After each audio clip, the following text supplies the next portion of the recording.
पहिले तर डॉक्टर बाबासाहेब आंबेडकरांच्या पुतळ्या शेजारी असलेल्या संविधानाची जी काही विटंबना झाली त्या घटनेचा पहिले निषेध करतो।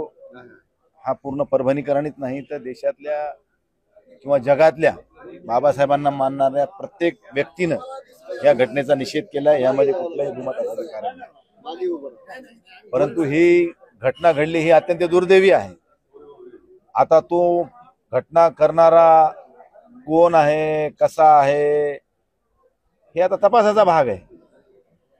त्यामुळे हा गोष्टीचा तपास व्यवस्थित झाला पाहिजे की ज्यांनी घटना केली आहे त्यापेक्षा या घटनेच्या मागे कोणी आणखीन वेगळा आहे का हे बघणं काळाची गरज आहे। कारण असा एखादा माणूस येतो आणि डायरेक्ट संविधानाचीच तोडफोड करतो असं कसं होऊ शकतं। रस्त्यामध्ये इतके अनेक महापुरुषांचे पुतळे आहेत, दुकानं आहेत, घरं आहेत, ऑटोवाला आहे, कारवाला आहे, हे ते कोणालाच काय म्हणत नाही, डायरेक्ट तिथंच कसा येतो हा विषय महत्वाचा आहे।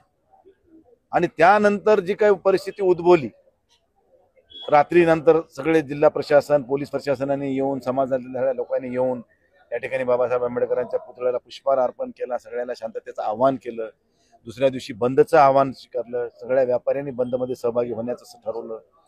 त्यानंतर काही युवक, काही महिला, काही युवती ह्या ज्या काही भावना विवश झाल्या, कारण संविधानाला हात घालणं, आज देशात आपला देशाचा कारभार सगळा संविधानावर चालतो। संविधान म्हणजे आपल्यासाठी, आम्ही जेव्हा लोकसभेमध्ये शपथ घेतो ते संविधानाला साक्षी ठेवून शपथ घेतो।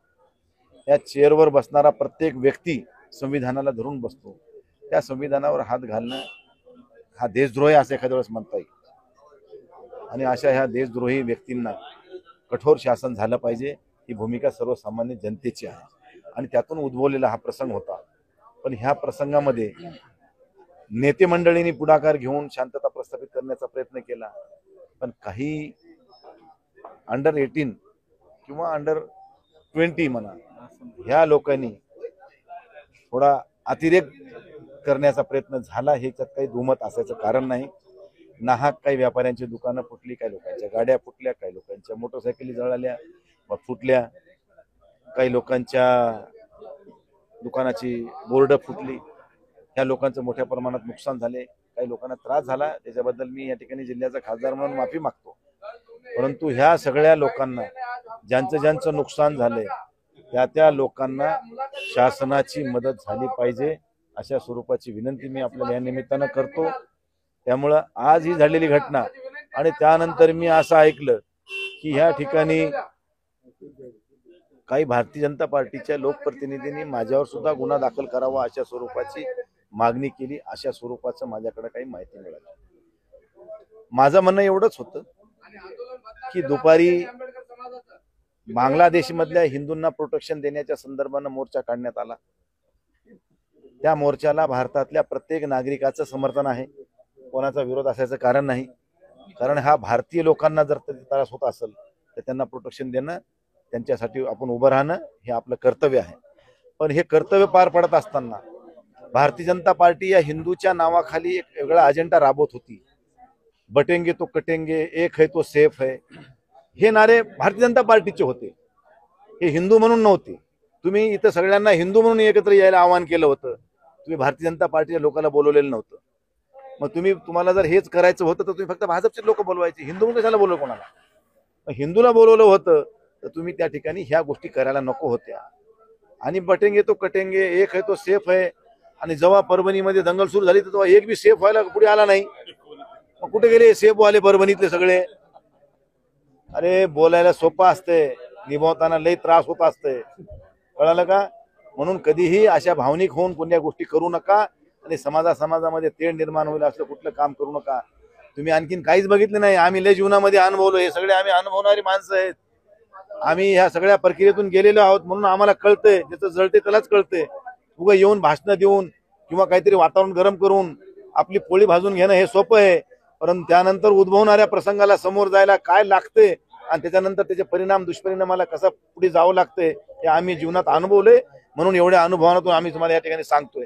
ठीक आहे, तुम्ही केलं, सगळं झालं, त्यानंतर दुर्दैवी दुर्घटना घडली, त्यानंतर जे प्रसंग उद्भवले त्यावेळेस तुम्ही कुठं होतात?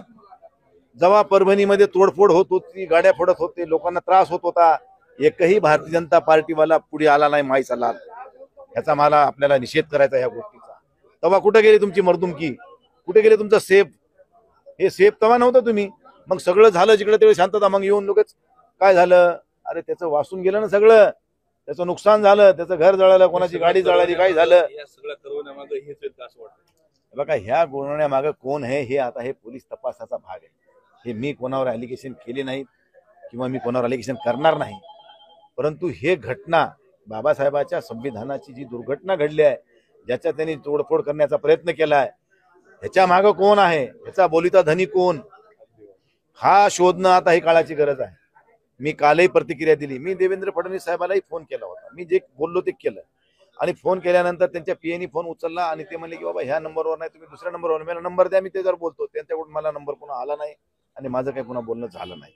मी आज अमित शहांना देखील पत्र दिले की बाबा ह्या घटनेचा सखोल तपास झाला पाहिजे आणि जे कोणी दोषी असतील, मग ते कुठलाही असो, किती 30 मार्क असू द्या, त्याच्यावर कठोर शासन झालं पाहिजे आणि त्याला मध्ये तुरुंगात टाकून त्या ठिकाणी लोकांना न्याय दिला पाहिजे, अशा स्वरूपाची मागणी मी या ठिकाणी. पण माझ्यावरच गुन्हा दाखल करा. मी आता मी काय दिल्लीमध्ये मी काय दुर्घटना करायला होतो का, मी काय कशात भाग होता माझा काय, म्हणजे आता उगाचच कोणाचं तरी बघायचं. म्हणजे ह्यांना भारतीय जनता पार्टीवाल्याला नेमकं काय साध्य करायचंय हेच मला कळत नाही.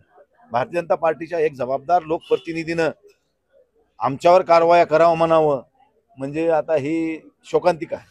बाकी जास्त बोलत नाही याच्यावर. शेवटचा प्रश्न की उद्धव ठाकरेंचे खासदार पंतप्रधान मोदींना भेटले अशी चर्चा सुरू आहे, काय तथ्य? आज आम्ही देशाच्या पंतप्रधानांना शिवसेनेचं शिष्टमंडळ भेटायला गेलं होतं, पण आम्हाला त्यांची भेट मिळाली नाही. त्यांनी आम्हाला सोमवारची वेळ दिलेली आहे. बांगलादेशामधल्या हिंदूला संरक्षण द्यावं आणि त्यांना त्या ठिकाणी जी काही मदत लागेल ती करावी, पण त्यांचे होणारे हाल थांबवण्याच्या पार्श्वभूमीवर आमचं शिवसेनेचं शिष्टमंडळ पंतप्रधानांना भेटणार आहे, ह्याच्यामध्ये काही दुमत नाही. ऑपरेशन लोटस सारखं काही चालू आहे? ऑपरेशन लोटस हे परभणीमध्ये आज थांबवण्याचं आता तुम्ही सगळं शांतता समितीच्या बैठकीत ऐकलंय, त्यामुळे आता त्याच्यावर भाष्य करणार नाही. पण ह्या ठिकाणी ज्यांचं नुकसान झालंय त्यांना मात्र नुकसान भरपाई मिळाली पाहिजे. ही नैतिक जबाबदारी प्रशासनाची आणि शासनाची दोघांची बी आहे आणि त्यांनी ती पार पाडावी, अशा स्वरूपाची विनंती मी आपल्याला या निमित्तानं करतो.